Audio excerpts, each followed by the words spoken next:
ನೈಸರ್ಗಿಕ ಕೃಷಿಯ ಭೂಮಿ ಉಳಿಸುವ ದಾರಿ ಶೈಲಾ ಎಂ. ಮರವಂಜಿಯಲ್ಲಿ ಜೀವಾಮೃತ ತಯಾರಿಕಾ ಪ್ರಾತ್ಯಕ್ಷಿತೆ, ವಿಷಮುಕ್ತ ಆಹಾರ ಮತ್ತು ಸುಸ್ಥಿರ ಕೃಷಿಗೆ ರೈತರಿಗೆ ಕರೆ. ಚನ್ನಗಿರಿ. ಇತ್ತೀಚಿನ ದಿನಗಳಲ್ಲಿ ಹವಾಮಾನ ಬದಲಾವಣೆ, ಮಣ್ಣಿನ ಫಲವತ್ತತೆ ಕುಸಿತ ಹಾಗೂ ಕೃಷಿ ವೆಚ್ಚದ ಏರಿಕೆ ನಡುವೆಯೇ ನೈಸರ್ಗಿಕ ಕೃಷಿಯೇ ಭೂಮಿಯನ್ನು ಉಳಿಸುವ ಏಕೈಕ ಮಾರ್ಗವಾಗಿದೆ. ಇದು ರೈತರನ್ನು ಸಾಲಬಾಧೆಯಿಂದ ಮುಕ್ತಗೊಳಿಸಿ ಸ್ವಾವಲಂಬನೆ ಜೀವನ ನಡೆಸಲು ಸಹಕಾರಿಯಾಗುತ್ತದೆ ಎಂದು ಪಾಂಡೋಮಟ್ಟಿ ರೈತ ಸಂಪರ್ಕ ಕೇಂದ್ರದ ಸಹಾಯಕ ತಾಂತ್ರಿಕ ವ್ಯವಸ್ಥಾಪಕರಾದ ಶೈಲಾ ಎಂ ಹೇಳಿದರು. ದಾವಣಗೆರೆ ಜಿಲ್ಲೆಯ ಚನ್ನಗಿರಿ ತಾಲೂಕಿನ ಮರವಂಜಿ ಗ್ರಾಮದ ರೈತ ಸಂಗಯ್ಯ ನಾಯಕ್ ಅವರ ಜಮೀನಿನಲ್ಲಿ ನೈಸರ್ಗಿಕ ಕೃಷಿ ಮತ್ತು ಜೀವಾಮೃತ ತಯಾರಿಕೆ ಕುರಿತು ಆಯೋಜಿಸಿದ್ದ ಪ್ರಾತ್ಯಕ್ಷಿತಾ ಕಾರ್ಯಕ್ರಮದಲ್ಲಿ ರೈತರಿಗೆ ಮಾಹಿತಿ ನೀಡಿ ಅವರು ಮಾತನಾಡಿದರು. ಆಧುನಿಕ ಕೃಷಿ ಪದ್ಧತಿಯಲ್ಲಿ ರಾಸಾಯನಿಕ ಗೊಬ್ಬರ ಹಾಗೂ ಕೀಟನಾಶಕಗಳ ಅತಿಯಾದ ಬಳಕೆಯಿಂದ ಮಣ್ಣಿನ ಸಾಂದ್ರತೆ ಮತ್ತು ಫಲವತ್ತತೆ ದಿನದಿಂದ ದಿನಕ್ಕೆ ಕುಸಿಯುತ್ತಿದೆ. ಇದರಿಂದ ಪರಿಸರ ಮಾಲಿನ್ಯ ಹೆಚ್ಚುವುದರ ಜೊತೆಗೆ ಮಾನವನ ಆರೋಗ್ಯದ ಮೇಲೂ ಗಂಭೀರ ದುಷ್ಪರಿಣಾಮಗಳು ಉಂಟಾಗುತ್ತಿವೆ.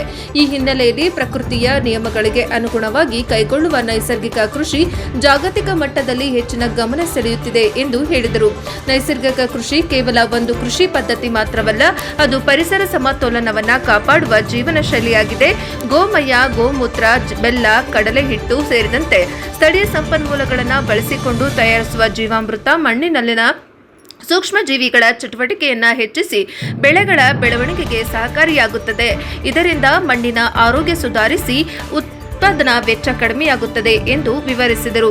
ಈ ವೇಳೆ ಮಾತನಾಡಿದ ರೈತ ಸಂಗಯ್ಯ ನಾಯಕ್ ಅವರು ತಮ್ಮ 1 ಎಕರೆ 10 ಗುಂಟೆ ಜಮೀನಿನಲ್ಲಿ ಅಡಿಕೆ ಸೇರಿದಂತೆ ವಿವಿಧ ಬೆಳೆಗಳನ್ನು ಬೆಳೆಯುತ್ತಿದ್ದು, ರಾಸಾಯನಿಕ ಗೊಬ್ಬರಗಳ ಬದಲು ಜೀವಾಮೃತ ಮತ್ತು ಹಸಿರು ಗೊಬ್ಬರಗಳನ್ನು ಬಳಸುತ್ತಿರುವುದಾಗಿ ತಿಳಿಸಿದರು. ಜೀವಾಮೃತ ಬಳಕೆಯಿಂದ ಮಣ್ಣಿನ ಫಲವತ್ತತೆ ಹೆಚ್ಚುತ್ತಿದೆ. ಹಸಿರು ಗೊಬ್ಬರ ಬೆಳೆಗಳಿಂದ ಮಣ್ಣಿನ ಸವಕಳಿ ತಪ್ಪುವುದರ ಜೊತೆಗೆ ಮಣ್ಣಿನಲ್ಲಿ ತೇವಾಂಶ ಉಳಿಯಲು ಸಹಕಾರಿಯಾಗುತ್ತಿದೆ.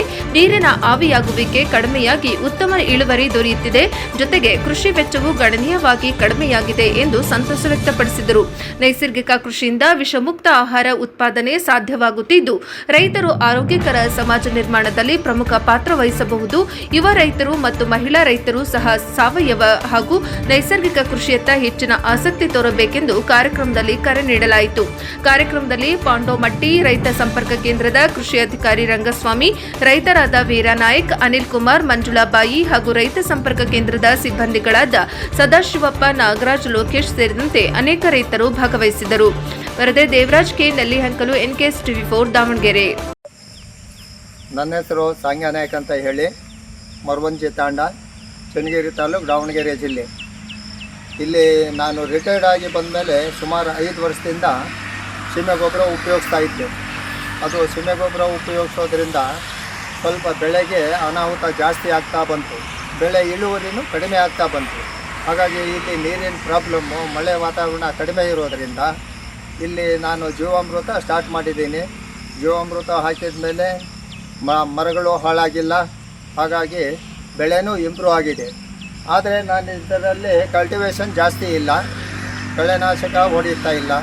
ಹಾಗಾಗಿ ಬ್ರಷ್ ಕಟ್ರಲ್ಲಿ ಕಳೆನಾಶಕ ಹೊಡಿತೀನಿ. ಆಮೇಲೆ ಮಲ್ಚಿಂಗ್ ಮಾಡಬೇಕು ಅಂತ ಅಂದರೆ ಇದನ್ನು ಹಾಕಿದ್ದೀನಿ, ಸೆಣಬು ಹಾಕಿದ್ದೀನಿ. ಅದೇನು ವರ್ಷಕ್ಕೊಂದು ಸಾರಿ ಮಾತ್ರ ರೋಟ್ರಿ ಹೊಡಿಸ್ತೀನಿ ಮಲ್ಚಿಂಗ್ ಮಾಡಬೇಕಾದ್ರೆ. ಅದು ಬೆಸ್ಟ್, ಬೇರೆ ಇನ್ಯಾವುದೂ ಇಲ್ಲ. ಸರ್ಕಾರಿ ಗೊಬ್ಬರಗಳು ಯಾವುದೂ ಹಾಕ್ತಾಯಿಲ್ಲ. ನಾನು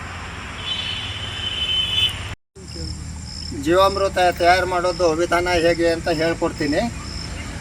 ಫಸ್ಟಿಗೆ ಒಂದು 50 ಲೀಟ್ರು ಗಂಜಲ, 5 kg ಸಗಣಿ ಅಂದರೆ ನಾಟಿ ಹಸಿದು, ಮತ್ತು 2 ಲೀಟ್ರು ಮಜ್ಜಿಗೆ, ಆಮೇಲೆ ಉಳಿದಿದ್ದ ಭಾಗ 150 ಲೀಟ್ರು ನೀರು. ಇದನ್ನು ಪ್ರತಿ ದಿವಸ ಬೆಳಿಗ್ಗೆ ಒಂದು ಸಮಯ, 2 ಟೈಮ್ ಹಾಕಂಗಿಲ್ಲ, ಒಂದು ಸಮಯನ ಎಡಗಡೆಯಿಂದ ಬಲಗಡೆ ತಿರುಗಿಸ್ತೀನಿ. ಯಾಕೆ ಅಂತ ಅಂದರೆ ಜೀವಾಣು ಉತ್ಪತ್ತಿ ಆಗ್ತಾ ಇರ್ತಾರೋ, ಉಲ್ಟಾ ಹೊಡೆದ್ಬಿಟ್ರೆ ಜೀವಾಣುಗಳು ಸತ್ತೋಗ್ತವೆ.